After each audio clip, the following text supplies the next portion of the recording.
사랑합니다. 축복합니다. 축복합니다. 개구리 올챙이 시절 부른다는 말이 있습니다. 요즘 우리나라는 바로 개구리 올챙이 시절 부르는 그런 시대에 살고 있습니다. 지금 우리나라는 특히 북쪽은 예수를 믿든 안 믿든 모든 사람들이 하나님 앞에 감사해야 돼요. 예수를 안 믿는 사람도 하나님께 감사해야 되고 예수를 믿는 사람은 더더욱 하나님께 감사해야 됩니다. 우리나라 역사를 보면 지금처럼 평안하고 지금처럼 경제적으로 부유하고 백성들이 지금처럼 자유롭게 살던 그런 시대가 없었어요. 고조선 시대 결국 망했죠. 중국 침입을 망했어요. 그리고 삼국시대 고구려 백제 신라가 맨날 전쟁했습니다. 그리고 수나라가 쳐들어오고 당나라가 쳐들어오고 전쟁이 끊이지 않았어요. 전쟁을 할 때마다 백성들이 얼마나 고통을 했습니까? 그리고 고려가 섰는데 고려 때도 역시 전쟁이 끊이지 않았어요. 거란족이 침입해서 계속 백성들이 전쟁에 시달렸고 몽골이 침입해서 더 많은 고통에 시달렸습니다. 우리나라의 그 많은 젊은이들이 몽골이나 청나라나 또 거란이나 이런 데 잡혀가서 노예처럼 그렇게 살았습니다. 그리고 국내 우리나라 본토에 대한 한반도에 사는 사람들도 정말 힘들었어요. 이렇게 고려시대, 조선시대에도 또 역시 일본이 쳐들어오고 청나라가 쳐들어오고 그리고 엄청나게 많은 기근들이 있었습니다. 숙종시대 그리고 그 앞에 현종시대 그 시대에 대기근이 있었대요. 대기근이 있어. 특히 숙종시대 대기근 때는 우리나라 인구의 20%가 굶어서 죽었다는 것입니다. 굶어 죽는데 시체가 산처럼 쌓이고 이제 살아있는 사람들도 못 먹고 또 못 먹다 보니까 전염병이 창궐 해서 힘이 없어서 시체를 치울 힘이 없어요. 심지어는 그 엄마가 죽은 아기를 삶아먹는 그런 일까지 있었다는 것입니다. 그렇게 지내는 우리나라가 일제에 의해서 또 36년간 지배를 당했고 6.25를 거치면서 세계에서 가장 파괴된 나라, 가난한 나라, 못 사는 나라, 남의 도움 없이는 살아갈 수 없는 그런 나라였어요. 그런 나라가 지금은 우리가 세계 경제 10대 강국에 들어가 있고 군사력은 6위에서 올해는 이제 5위로 뛰어올렸대요. 5위로 뛰어올렸대요. 수출이 또 한 7위 정도를 합니다. 다 합치면 지금처럼 이렇게 우리나라 5,000년 역사에 잘 먹고 잘 살 때도 없었어요. 지금처럼 평화로울 때도 없었어요. 지금처럼 모든 국민들의 인권이 보장되고 자유가 보장되는 그런 민주적인 시대도 없었어요. 옛날에는 부자들은 땅을 가지고 있고 가난한 사람은 땅이 없어서 이제 소작을 했는데 소작을 하면 예를 들면 10섬을 농사를 지어보면 8섬, 7섬을 그대가 버리는 거예요. 그러니까 소작하는 사람들은 먹고 살 수가 없어. 그래서 이제 그 목토를 빌려준 사람에게 곡식을 꾸는데 꾸면 그 다음에는 그 이자를 막 엄청나게 해가지고 또 다 그대 가버리는 거예요. 그러니까 일반 평민들은 정말 먹고 사는 게 너무 힘들었어. 거기다가 요즘 우리 그 가끔 가다가 청전이 돼가지고 뭐 어떤 아파트 단지 뭐 몇천 세대가 3시간 뭐 정전이 됐다. 난리가 나죠. 그 다음에 서울에서 3만 몇천 가구가 온수가 중지가 됐어요. 그래가지고 거의 한 하루 이상 온수가 안 들어갔는데 난리가 났죠. 여러분, 조선시대에 너무 추웠어요. 그때는 지금보다 더 추웠고 옷도 지금보다 훨씬 추웠고 옷도 없어. 거기다가 집도 지금처럼 이렇게 냉난방이 잘 돼 있는 그런 주거 시설이 아니에요. 그런 상태에서 땔감이 없어서 산에 있는 그 나무들을 다 끌어다가 다 떼가지고 지금 북한에도 보면 민둥산이 많아요. 뭐 다른 거 연료가 없으니까 나무를 다 끌어다 써가지고 산이 완전히 민둥산이 되고 그것도 없어서 얼어 죽는 사람도 다시 있어요. 그랬어요. 그러던 우리나라가 지금 이렇게 자유롭게 모든 국민들이 자기 하고 싶은 소리 다 뭐 대통령한테도 못하는 말이 없죠. 못하는 말이 없어요. 대통령에 대놓고 뭐 삿대질을 해도 뭐 벌도 안 받아요. 옛날에 왕이 지나는데 삿대질을 했다면 능지처참 그래서 소록에서 사지를 찌개서 죽였어요. 요즘처럼 이렇게 개인의 자유와 권리와 또 모든 것들이 보장되는 그런 나라가 사실 세계에서 뭐 선진국 몇 개는 빼고는 우리 같은 그런 나라가 없어요. 미국 같은 경우도 대통령에게 그렇게 하면 그냥 그 자리에서 총 쏴가 죽인다더라고요. 어떤 경우에 미국 사람들은 제시하면 어떻게 합니까? 바로 큰 총 쏴가 죽여버리잖아요. 우리나라가 얼마나 잘 사는지 알아야 돼. 근데 이것이 그러면 우리 국민들이 잘해서 그럴까? 여러분 잘 보세요. 대한민국은 반으로 딱 나눠져 있습니다. 나눠져 있는데 남쪽은 하나님을 믿는 사람들이 그래도 많아요. 하나님 앞에 기도하는 사람들이 많아요. 북쪽은 하나님을 한 명도 못 믿게 하고 있어요. 믿을 수가 없어요. 하나님 믿으면 조용해요. 아니면 감옥 가는 거예요. 자, 그러면 남쪽과 북쪽을 우리가 하나님이 저는 이거 대비시킨다고 봐요. 봐라. 너희들 잘 봐라. 내가 없는 북쪽이 어떻게 사는지 봐라. 그래도 내가 있는 남쪽이 어떻게 사는지 봐라. 내가 축복하는 곳이 어떤 곳인지 봐라. 내가 떠나버린 곳이 얼마나 처참한지 봐라. 그것을 우리에게 교훈하고 있다고 생각합니다. 밤에 우주에서 대한민국을 촬영하잖아요. 남쪽은 대낮까지 환합니다. 북쪽은 깜깜해. 땅이 있는지도 없는지도 몰라. 똑같은 대한민국이고 똑같은 우리나라 그 동포들이고 대한민국 사람이에요. 똑같은 사람이 똑같은 나라에서 어떻게 보면 남쪽보다 북쪽이 자원도 더 많은 그런 데서 삶에도 불구하고 북쪽은 세계에서 가장 못 사는 나라. 남쪽은 그래도 세계에서 이제 거의 뭐 한 10위 안에 들어간 선지국이에요. 이게 도대체 국민이 잘했다면 북한도 잘 살아야 될 거 아니에요. 저는 이것이 첫적으로 하나님의 은혜인 줄 믿습니다. 그렇다면 지가 잘해서 잘 되려면 뭐 어깨 힘도 주고 좀 그만도 끌 수 있어요. 그러나 이거는 우리가 잘해서 된 게 아니라 은혜로 하나님이 축복으로 선물로 주셔서 잘 된 것이기 때문에 언제나 우리는 하나님 앞에 겸손해야 돼요.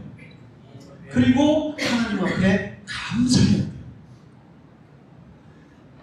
대한민국이 이게 잘 된 것은 대한민국 국민이기 때문에 남쪽이 북쪽보다 더 살기 좋은 땅이기 때문이 아니에요. 하나님이 함께 했기 때문에 하나님의 뜻이 있어서 이 나라를 하나님께서 귀하게 사용하시기 위해서 하나님의 뜻을 이루기 위해서 이렇게 지켜주시고 이렇게 축복하셔서 이 땅이 지금 이렇게 사는 것이라는 사실을 대한민국 모든 국민이 기억해야 돼요.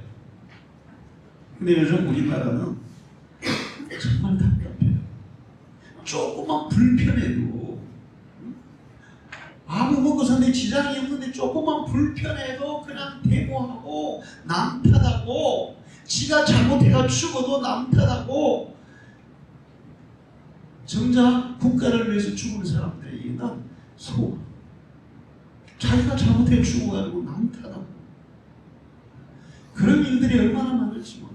거기다가 이번에 뭐 현대 그 직원들이 데모한다더라고. 보너스 900%, 성과급 900% 달라. 보너스 안에 성과급 900% 달라. 우리나라에서 월급을 근로자들 중에 제일 많이 받는 데가 어디입니까? 거기잖아. 그냥 그렇게 받아도 자기들은 잘 먹고 잘 살아요. 그 밑에 하청 업체들, 그 다음에 또 그 밑에서 하청하는 업체들, 그 직원들이 그 사람들보다 더 일을 많이 하는데 더 힘들게 살아간다고. 그렇다고 뭐 데모를 합니까? 그렇다고 막 불만을 막 터뜨립니까? 그 사람들 좀 더 겸손해져야 됩니다. 그 사람들 좀 더 회사에 대해서 감사하는 마음을 가져야 돼요. 우리가 노력해가 이만큼 성과를 올렸으니까 더 많이 달라. 근데 그것이 그렇게 주장하면 너무 이기적인 거예요. 자기들 밑에서 자기들보다 자기들에게 하청을 하면서 자기들에게 물건을 대주기 위해서 얼마나 많은 근로자들이 힘들게 일하고 자기들보다 한 뭐 3배, 4배로 월급도 적게 받고 일은 더 많이 하는데 그 사람들의 어떻게 보면 그들의 수고와 그들의 땀 때문에 그들이 그런 것들을 얻었다고 볼 수 있는 거예요. 우리 친구가 한 명 그 현대 자동차에서 근무하는데 그러더라고요. 그 본사에 그 자동차 그 근무하는 사람들은 빈둥빈둥한데 정말 열심히 일하는 사람이 없대. 근데 하청업체에 일하는 사람들이 얼마나 힘들게 일합니까? 어떻게 보면 그들은 이렇게 얘기해야 돼요. 야, 우리가 이렇게 돈을 많이 벌었으면 하청하는 밑에서 일하는 사람들, 2차, 3차, 4차에서 일하는 사람들에게 이 혜택을 좀 나눠주자. 이게 정상적인 사람의 생각입니다. 너무 이기적이고 너무 욕심스러워, 너무 자기중심적이고 은혜를 모르는 거예요. 내가 은혜로 얻었다면 그 은혜를 다른 사람에게도 베풀 수 있을 줄 믿습니다. 내가 은혜로 받은 것은 남에게 베풀 수 있어요. 그런데 내가 해서 그렇다면 점점 움켜쥐게 되는 거예요. 사실 이 나라가 잘 사는 것은 하나님의 은혜로 잘 사는 거예요.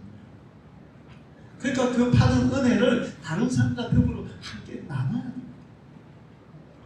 그 사람들은 자기들 월급만 해도 먹고 사는 아무 문제 없어요. 잘 먹고 잘 살아요. 그러면 힘들게 일하면서도 대우 못 받는 그 사람들에게 이번에 우리 성과급을 그들에게 좀 같이 나눕시다. 이러는 게 이게 정말 인간이지. 그게 하나님의 은혜를 알고 은혜를 아는 사람이지. 저는 어떨 때 두렵습니다. 은혜를 받은 사람들이 은혜를 모르면 결과는 어떻게 될까요? 성경에는 은혜를 은혜로 알지 못하고 은혜를 은혜로 갚지 못하는 사람에게는 저주가 임한다고 했습니다. 우리는 더 겸손히 하나님을 섬겨야 되고 더 겸손히 모든 사람들을 대해야 되고 내가 살아가고 있는 이 현실, 지금 우리 국민들이 살아가고 있는 이 현실, 여기에 대해서 진정으로 감사하는 마음으로 살아야 될 줄 믿습니다. 근데 왜 우리나라가 이렇게 이기적이고 또 물질적이고 자기중심적이고 그럴까? 저는 예수 안 믿는 사람들은 당연히 그래요. 그냥 그렇게 살아요. 근데 예수 믿는 사람들도 안 믿는 사람들과 같은 의식을 가지고 있기 때문에 그렇다는 생각이 들어요. 이게 뭐냐 하면 우리나라의 전통 종교는 다 대단히 기복적이었어요. 미신적이고 기복적이죠. 미신적인 종교의 특징은 기복적, 복을 구하는 거예요. 복을 구하는 걸 좋아해요. 그런데 굉장히 이기적이에요. 자신을 위한 복을 구하는 거예요. 그게 기복적인 종교예요. 근데 기독교에서도 한국의 그런 전통적인 기복적 신앙의 영향을 받아가지고 예수 믿으면 복 받는다, 예수 믿으면 세상에서 잘 된다, 이런 것들을 많은 목회자와 부흥 강사들이 성도들이 주입을 시켰어. 그 80년대 90년대 복 받을 증거가 뭐냐, 내가 아파트를 하나 샀는데 그게 10배로 뛰어가지고 막 엄청나게 돈 벌었다 그러고 와 복 받았다, 이게 복이라고 생각했어. 얼마 전에 제가 어떤 신자를 만났는데 교회를 50년 이상 다니다가 코로나 와가지고 교회를 안 나가요. 그래서 어떻게 교회를 안 나가십니까? 그랬더니 목사님, 나 하나님 축복 많이 받았습니다. 교회 안 나가도 하나님 축복 많이 받았고 잘 살아요, 그러더라고요. 자, 근데 그 의식을 우리가 그 밑바닥을 분석해 보면 그 의식 속에는 예수를 믿는 것은 현체적인 복을 받는 것이다, 물질적인 복을 받는 것. 제가 보니까 그분도 경제적으로는 조금 여유가 있는 것 같더라고요. 그래, 내가 경제적으로 이렇게 여유 있으니까 나는 복 받은 거고 교회 안 나가도 뭐 사는데 아무 지장이 없어요, 이런 얘기예요. 이거는 다분히 기복적인 신앙입니다. 옛날에 부흥 강사들이 그런 것들을 굉장히 많이 강조했거든요. 예수 잘 믿으면 뭐 하면 이런 복을 받고 이런 복을 받고, 그게 전부 다 현실적이고 또 물질적이고 그런 것들이었어요. 의식이 그렇게 되다 보니까 그거는 안 믿는 사람이나 믿는 사람이나 똑같은 의식인 거예요. 그 굉장히 자기중심적이고 또 이기적인 그런 삶입니다.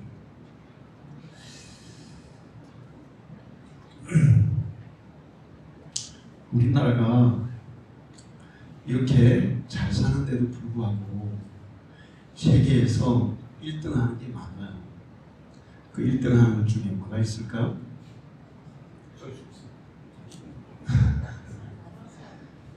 자살이 1등이에요. 자살. 술 소비가 1등이에요.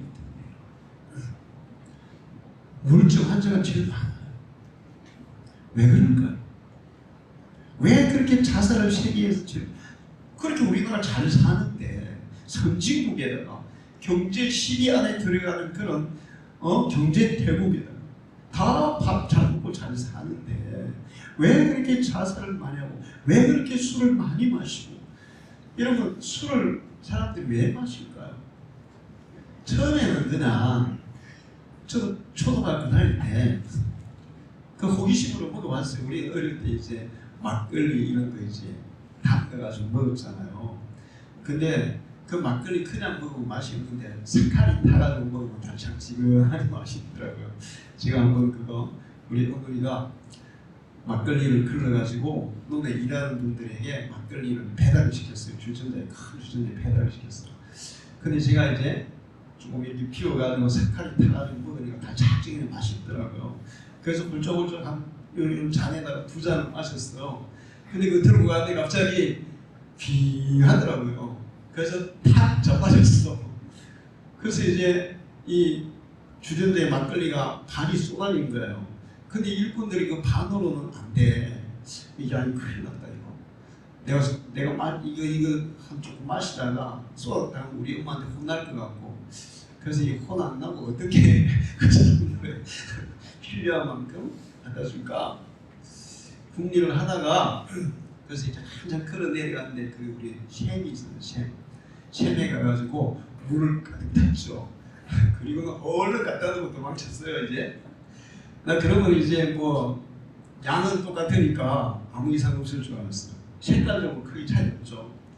근데 저녁에 일하시는 분들이 집에 오더니 우리 집에 오더니 아이고 형수 도대체 막걸리를 어떻게 걸렀길래 맹물이나 난리를 치는 거예요.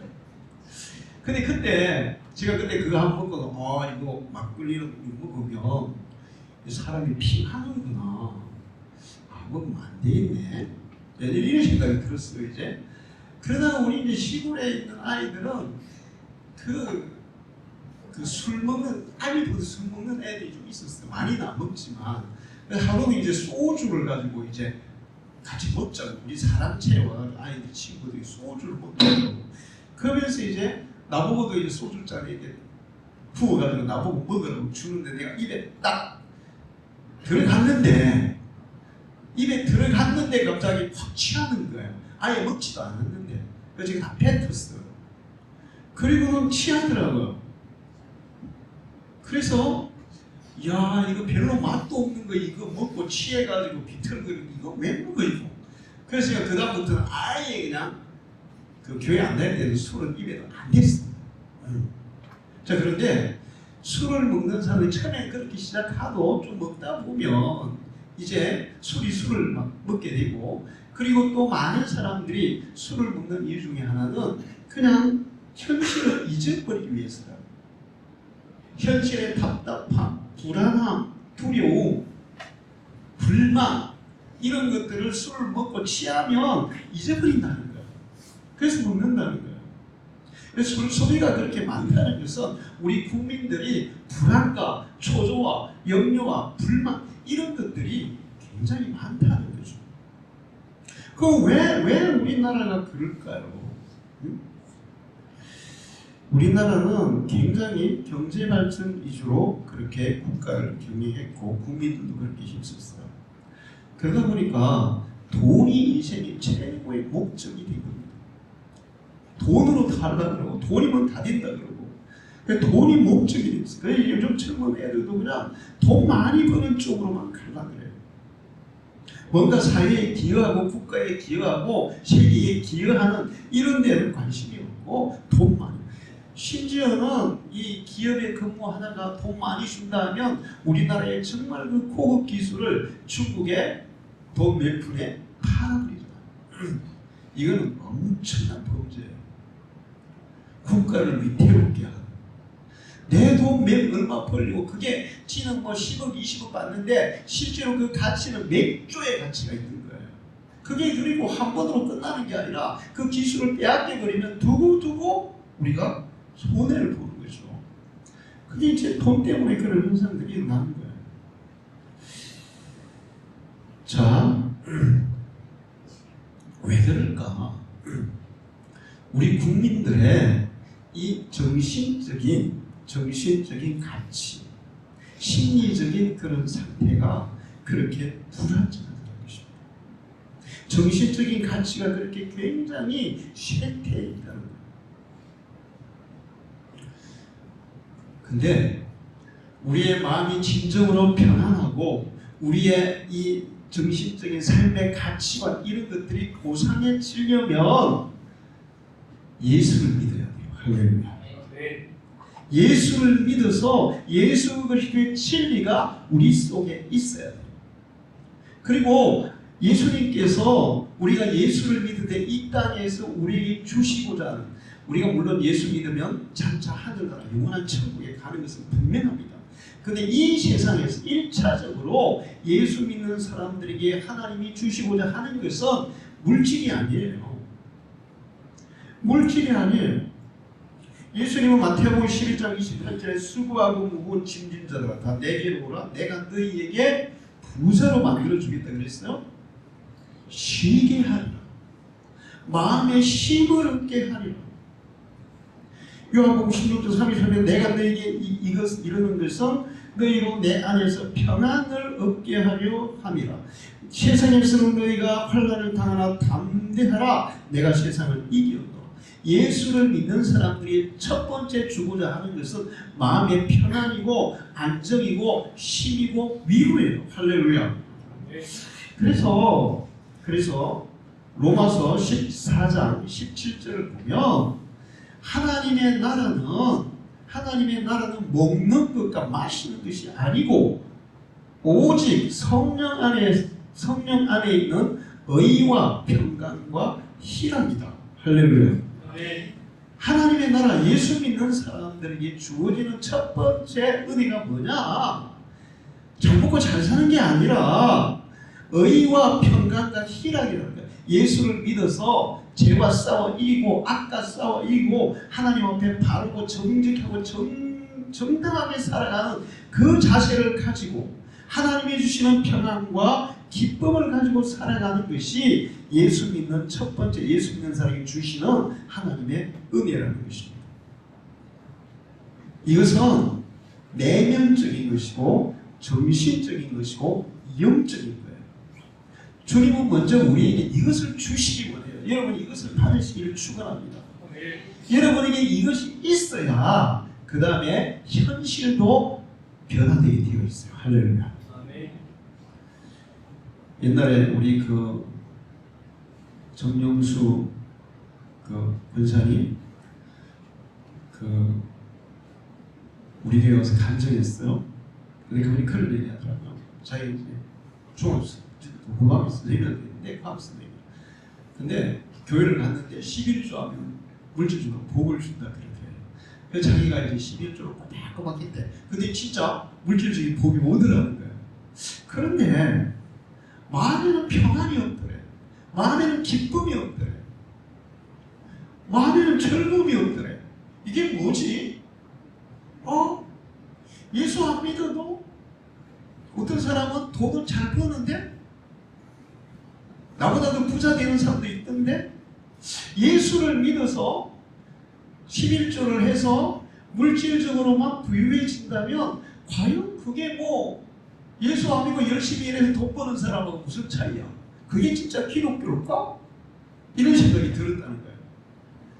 그래서 어느 날 목사님 설교를 듣는 중에 예수를 믿는 것은 경제적인 축복을 받기 위해서 또는 주기 위해서가 아니라 바로 예수 안에서 쉼을 얻고 평안을 얻고 기쁨을 얻고 그것이 하나님이 주시는 첫 번째 은혜라는 것을 자기가 느끼고 그 은혜를 사모했더니 하나님이 그 은혜를 주시더라는 거예요. 할렐루야. 그러니까 물질적으로 여유가 생기고 해도 항상 마음은 공허했다는 거예요. 갈급했다는 거예요. 편안이 없었다는 거예요. 그런데 정말 예수를 진심으로 마음이 영접하고 예수님이 주시는 첫 번째 은혜, 마음의 평안과 심과 위로와 담대함을 얻으니까 이게 진짜 기독교 신앙의 핵심이라는 것을 알게 됐다는 거예요. 할렐루야. 예수를 믿으면 우리의 내면이 변화가 돼요.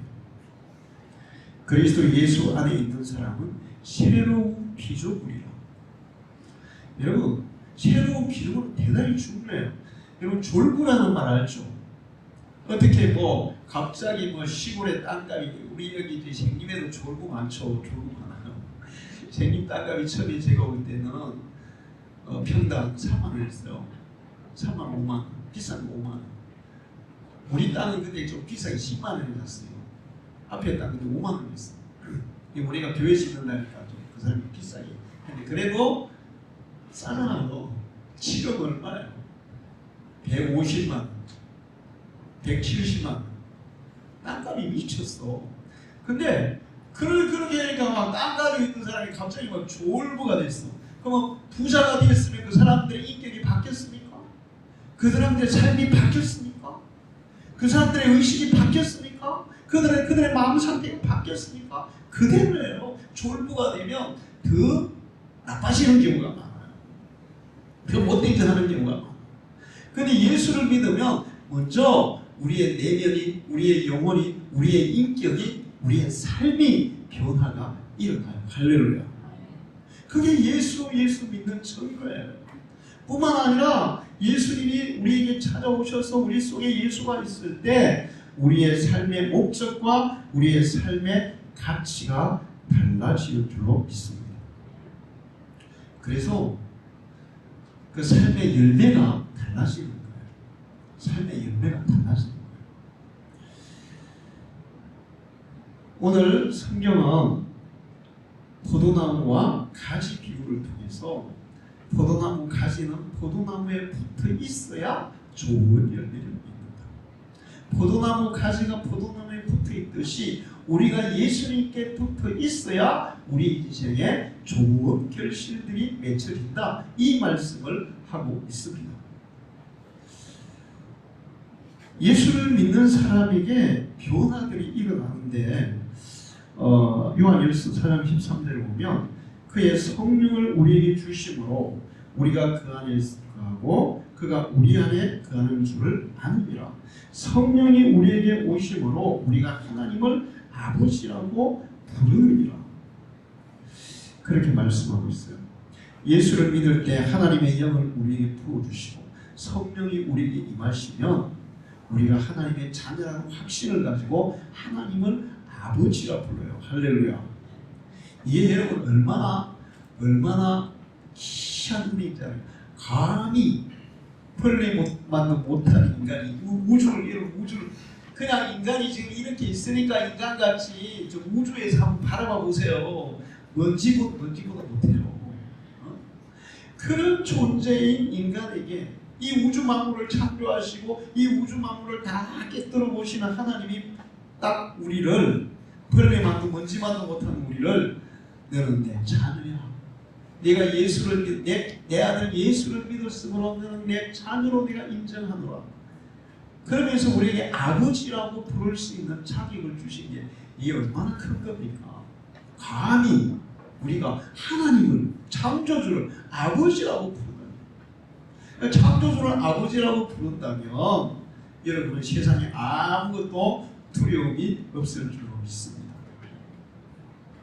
로마서 8장 11절을 보면 예수를 죽은 자 가운데 살리시니 여기 너희 안에 거하시면 그리스도 예수를 죽은 자 살리시니가 너희 안에 거하시는 그의 영으로 말미암아 너희 죽을 몸도 살리시리라. 우리의 영혼도 살리고 우리의 몸도 살리고 장차 우리가 죽을 때 우리를 영원한 하늘에서 영원히 살게 하실 줄로 믿습니다.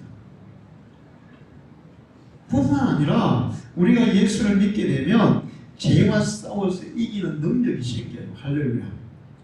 예수 안 믿는 사람들이 죄를 끓일까요? 아니면 그냥 쉽게 치울까요? 쉽게 치워요. 여러분 주위에 보세요. 쉽게 치워요. 진짜 예수 믿는 사람들은 죄를 쉽게 치울 수가 없어요. 죄를 거부하게 되어 있어요. 그냥 우리 영혼이 우리의 몸이 거부하는 거예요. 그냥. 성령이 우리에게 거하시고 예수가 우리 안에 거하면 죄는 자동으로 거부되게 되어 있어요. 할렐루야. 성경에 그런 사람들이 많이 있습니다. 요한일서 3장 6절을 보면 그 안에 가는 자마다 범죄하지 아니하나니 범죄하는 자마다 그를 보지 못하였고 그를 알지도 못하여 예수 모르는 사람이 범죄하지. 예수 아는 사람, 예수 믿는 사람, 예수 안에 있는 사람은 범죄하지 않는다는 겁니다. 할렐루야. 여러분 이 정치하시는 분들 보면 돈 받아 먹잖아요. 근데 받아 먹을 때는 좋았겠죠. 근데 그게 끝까지 갑니까? 결국은 그것 때문에 정치 인생이 끝나고 감옥 가고 아주 그냥 폐가 망신하는 경우가 많아요. 그거 안 받아먹고 끝까지 깨끗하게 사는 사람이, 바르게 사는 사람이 훨씬 더 인정받아요. 할렐루야. 자, 성령이 우리 안에 거하시고 예수가 우리 안에 거하면 결코 정죄함이 없나니 생명의 성령의 법이 죄와 사망의 법에서 우리를 해방했고 이기는 능력을 공급하고 있기 때문에 우리는 죄를 이길 수 있어요. 할렐루야. 여러분 죄 지을 때 마음이 즐거워요? 죄 안 지을 때 마음이 즐거워요? 그렇죠. 예수 믿는 사람은 죄 안 지을 때 즐거운 거예요. 죄 지으면 괴롭죠. 안 믿는 사람은 내게 이득이 되면 죄 지으면 이득이 되면 즐거워요. 예수 믿는 사람은 아무리 이득이 커도 죄 지으면 마음이 괴로운 거예요. 뿐만 아니라 이제 예수를 믿고 이렇게 우리의 내면이 변화를 받고 우리의 생각이 바뀌고 우리의 심령이 바뀌고 이렇게 믿음 안에서 주님과 함께 세상과 싸워서 죄와 싸워 이기고 성령의 인도하심을 따라 살아가면 우리의 환경도 변화되는 역사가 일어날 줄 믿습니다. 빌립보서 4장 19절을 보면 나의 하나님이 그리스도 예수 안에서 영광 가운데 그 풍성한 대로 너희 모든 쓸 것을 채우시리라. 할렐루야. 여러분이 지나치게 욕심만 안 내면 여러분이 살아가는데 필요한 것은 하나님이 100% 책임집니다. 할렐루야. 이걸 믿으십시오. 하나님이 책임진다 그랬어요. 공중의 새를 보라, 들에 있는 풀을 보라. 그 하찮은 것들도 하나님이 먹이고 입히는데 하물며 하나님은 아버지라고 부르는 너희들을 먹이고 입히지 않겠느냐. 그리고 그 빌립보서 4장 19절에 그리스도 예수 안에서 영광 가운데 그 풍성한 대로 너희 쓸 것을 채우시리라. 할렐루야. 여러분은 세상 것을 염려하지 마시기 바랍니다. 하나님의 채우심을 믿으시기 바랍니다. 분명히 채우십니다. 저 수없이 경험했어요. 수없이 경험했어요. 수없이, 셀 수 없이 경험했어요. 제가 어떤 장로님하고 얘기했어요. 그래서 쭉 얘기를 하면서 저는 하나님이 다 책임져 주시더라고요. 그 주실 줄 저는 믿어요.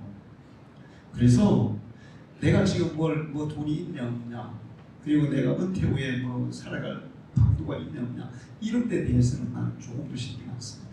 내가 신경 쓰는 것은 지금 내가 예수를 제대로 믿고 있나, 지금 내가 예수님의 뜻대로 제대로 살 수 있나, 이것만 살고 있나, 그것만 나는 신경 써요.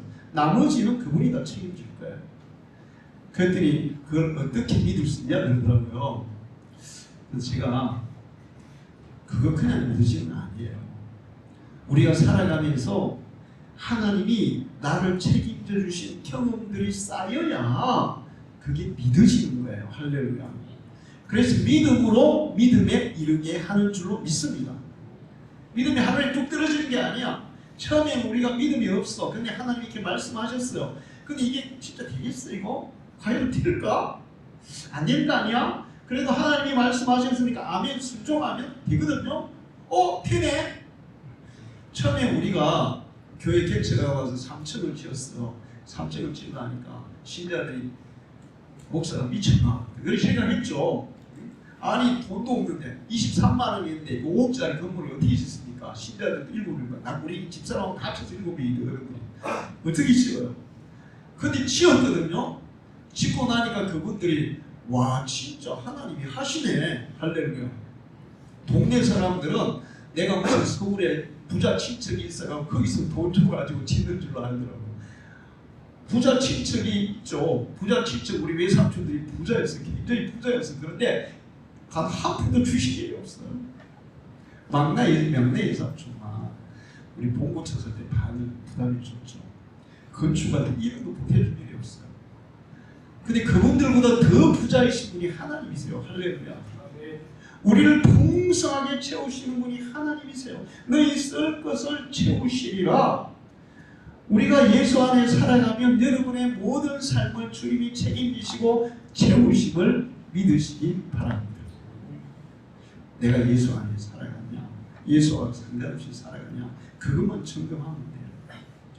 그리고 포도나무 가지가 포도나무에 붙어 있으면 좋은 열매를 맺는다. 좋은 열매를 맺는다. 제가 성품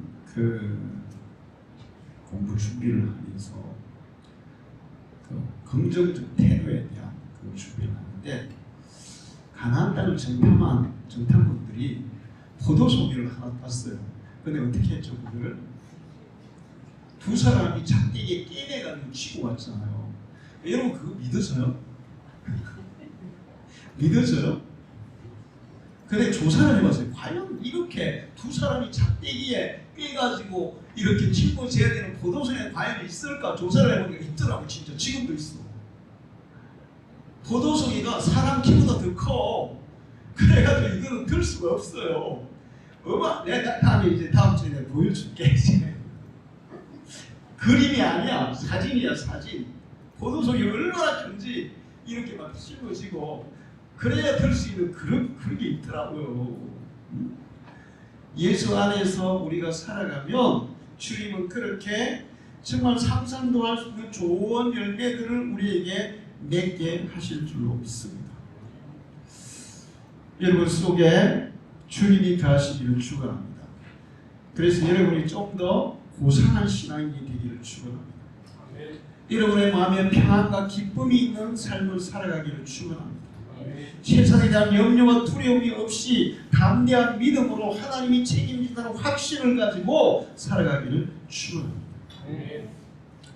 여러분이 예수 안에 있을 때 이 삶이 가능한 줄 믿습니다.